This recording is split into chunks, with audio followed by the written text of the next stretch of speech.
Okay, and what may be the strangest twist yet in my career? This is just right. Yeah, look. This is my daughter, Caitlin here, and she is here with Morgan Reed. They're both with the App Association. And there's a reason why she's here. Yeah, other than just visiting your dad, just say hi. bring your daughter to work day, that kind of thing. Except I'm 27. That's right. Day, it's what it is. Yeah, but you all are here talking about workforce revolution in a workshop coming up at Marshall University tomorrow. That's right. One of the things that I think your viewership knows is how every day they grab their smartphone and they scroll over to an app and they use it. Well, somebody has to make that app. Somebody has to write the code that goes into making it. And whether they use it to check their bank or maybe order some food that they want to pick up later, somebody had to connect all those pieces together like a puzzle or like Legos.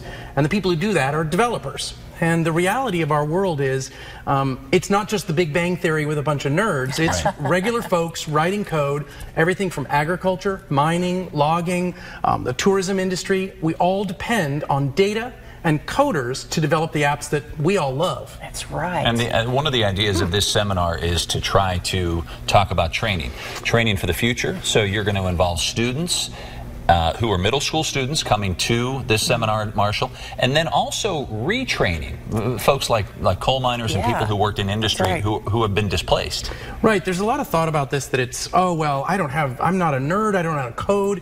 What you really need is critical thinking skills. And you know, one of the things that miners and engineers and others have developed is problem solving. Right. And so at the basis of a good coder is a good problem solver.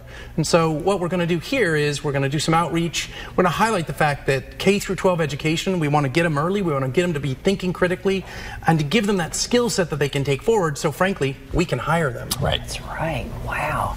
And I mean, this blows our mind because back when we were in school, apps, computers, I don't even think those existed at all. Right, yeah. You've grown up with this type of technology. Absolutely, and I think having the knowledge and the awareness that, yeah, there are apps on your phone that are like Candy Crush and other fun things, but what goes behind that and the jobs and people that need to fill those roles, what were we saying earlier? 500,000 unfilled computing jobs in the U.S. And when our members come into D.C. to tell us what their biggest problems are, they always say, workforce development, we don't have enough people to fill those roles. So I think raising awareness for these kind of jobs that need to be filled is high on the priority list. And I think one of the most important things, also having grown up in a smaller town in America, is there's always a concern for your kids. How do I keep them here or close to my family? Well, most of our members have at least a significant portion of their workforce that is nowhere near the office. We have members who have 20 employees, not a single one is in the same state, much less the same town. So with good broadband and good skills, we can actually put all of your town to work all over the country, developing the kind of cool applications that everybody depends on, no matter where you are in the world. Yeah.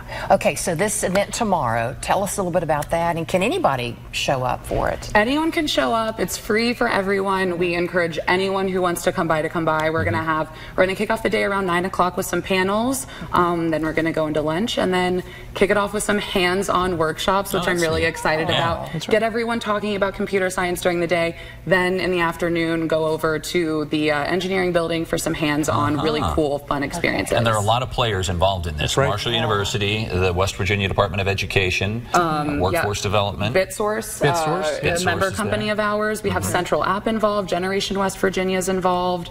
We wanted to involve a community in this because it's not just, you know, we're coming in from DC and telling people what to do.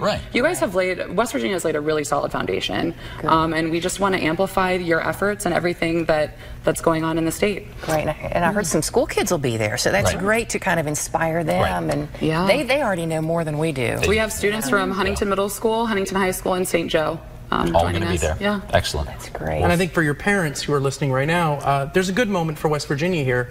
Only about 40% of the country has the kind of computer science education they need. And in a lot of states, it's not any at all. West Virginia just recently passed a law to actually make sure that you've got K through 12 education for computer science skills going forward. That happened last year. Is that right, Caitlin? Just earlier this year in February. Just that legislative session. Passed unanimously in the legislature, and Governor Justice signed it into law. Yeah. Well, we appreciate appreciate you both coming in. Thanks for having us, Dad.